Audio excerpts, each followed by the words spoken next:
একটা পাখিকে খাঁচা থেকে ছেড়ে দিন, যদি সে উড়ে চলে যায় সে কখনোই আপনার ছিল না।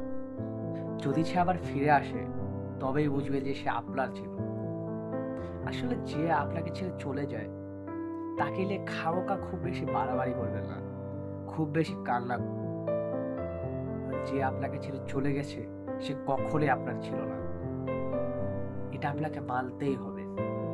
একটা মেয়ের জন্য কখনো কান্না, চোখের পানি ফেলবেন না, কান্না করবেন না।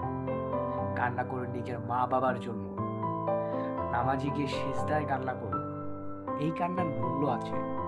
কিন্তু আপনার কিন্তু ওই মেয়েটার জন্য যে কান্না, সেই কান্না কিন্তু আপনার কোনো মূল্য নেই।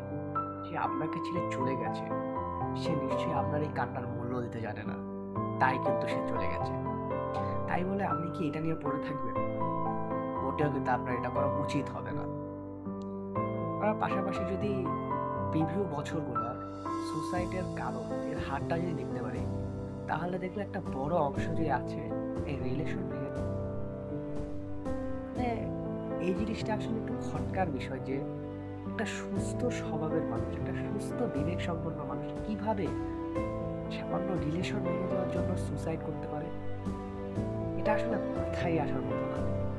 তো আর যাই হোক, কখনো এই সুসাইডের পথে পা বাড়াবে না।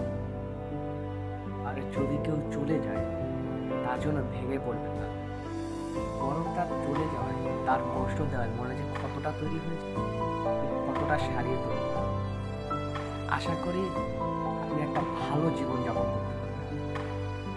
সবাই ভালো থাকবেন। আসসালামু আলাইকুম।